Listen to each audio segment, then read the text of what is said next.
I seen little yoga pants coming out the nail salon. I was like, thick as fuck. Huh, it's unusual when I have two quick reviews I do in a row, isn't it? So just yesterday, Batman Caped Crusader debuted on Prime Video and dropped all 10 of its episodes in the first season at once. As a lot of you know, I love Batman, but I have pretty mixed thoughts on DC media from the last 10 years or so now. On the one hand, I love the Batman from Matt Reeves and thought it was a spectacular take on the beloved hero, one we really needed at the time. On the other hand, I think most DCU projects have been pretty awful. So when it was announced in 2021 that a new Batman cartoon was coming out from none other than Matt Reeves and also Bruce Timm, the creator of the original 90s Batman the Animated Series, which I grew up with and still cherish to this day, you can bet I was incredibly excited. The original animated series is still one of the best Batman pieces of media ever created, taking a very in-depth look at Batman and his entire rogues gallery, with all their mental struggles and what makes each of them so interesting. This show is actually meant to be a spiritual successor to exactly that. It was initially supposed to debut on Max, but got caught in the crossfire of a lot of notorious actions taken by David Zaslav, current CEO and resident animation and fun hater of Warner Brothers. Finally, after being shopped around for a bit, it was picked up by Amazon MGM Studios for Prime Video.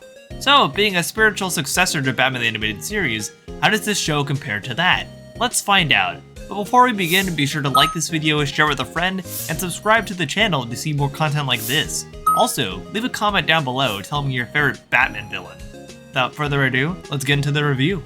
So, the show is very film noir inspired, which is obvious from the get-go.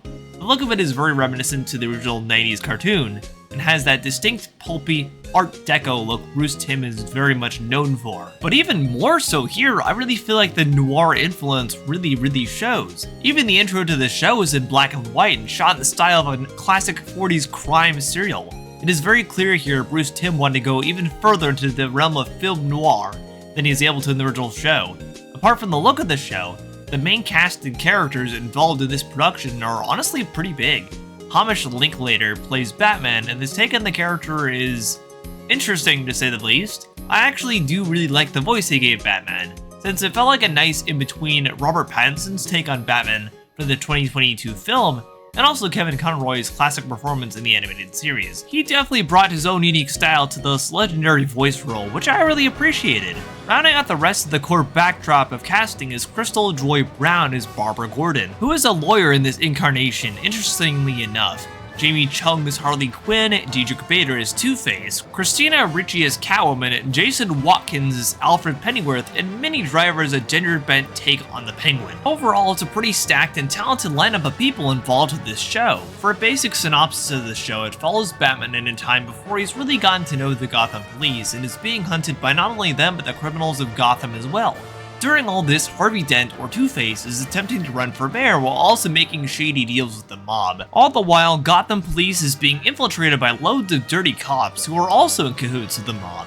In terms of this particular take on Batman himself, like I said, I do think Hamish stands out enough with his voice performance within the show.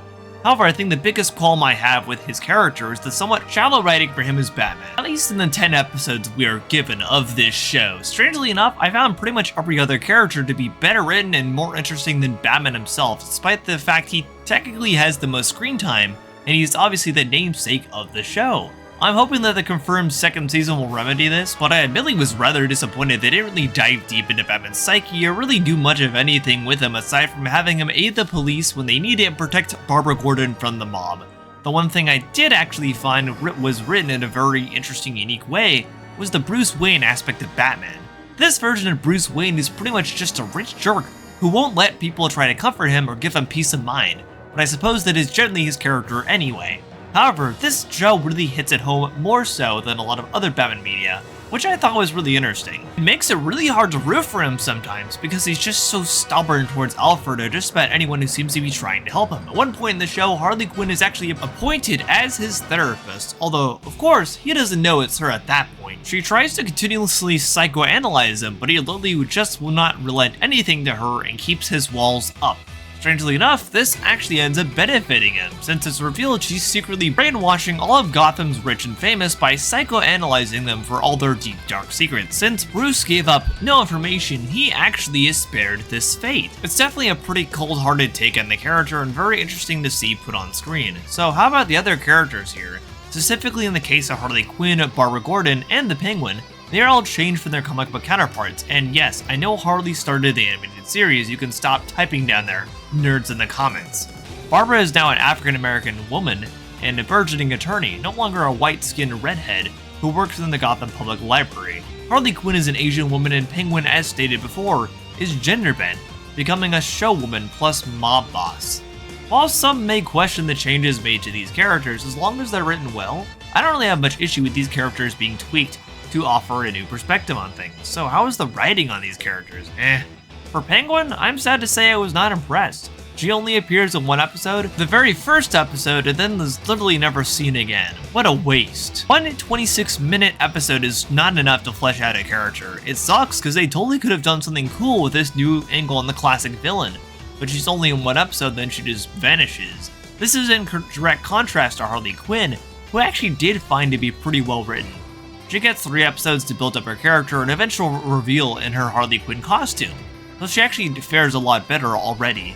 Building her up as Bruce's therapist, who is revealed to be brainwashing Gotham's rich to try and alter their personalities and morals, is really interesting, and she is genuinely terrifying with how successful she is at this. Pretty well done villain in my opinion. I hope we see more of her in the 2nd season. As for Barbara Gordon, I actually really liked her portrayal here as well, because of the lessons she learns about morality and justice throughout the series. With her being an attorney in this series, that's actually crucial to the arc she has as a character. Her whole mentality is that she can defend criminals in court and hopefully rehabilitate them to make them realize the errors of their ways.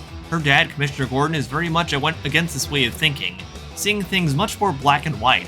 To him, all cops are good and all people with a criminal record are forever bad. This way of thinking is put into question for both characters when Jim Gordon seemingly has a hit put on him, and it turns out to be from the very cops he believes in on his own force, really making him wonder about his way of thinking. But the twist towards the end of the episode is that Barbara Gordon was actually the one who was the target of the hit, not her dad. And as it turns out, that hit was placed by one of the very criminals she tried to rehabilitate out of spite. And of course, this makes her question her own ideals. I think this is probably my favorite episode of the show, since both Barbara and Jim are forced to rethink everything they've ever understood about morality, and it's done in a very believable way. I really think the strength of the writing showed in that episode in particular. The only other main player in the show to discuss is Harvey Dent, aka Two-Face. As stated before, Harvey is running for mayor since he wants to change Gotham for the better, but is currently teamed up with the mob to do it. This is pretty much a running plot thread throughout all 10 episodes and can be seen as the show's overarching narrative. It culminates in the final 2 episodes where Harvey is assaulted by a mob member and has acid thrown on his face, thus completing his transformation into Two-Face. And of course, this is where his dual personality comes into play. And he ends up killing several different mob members before Barbara takes him in and decides to try and rehabilitate him. But in the end, Dent actually dies a hero, sacrificing himself to take a bullet for Barbara when a mob boss tries to shoot at her, and thus kind of completing his arc for the show. Overall, I think this show is actually really good.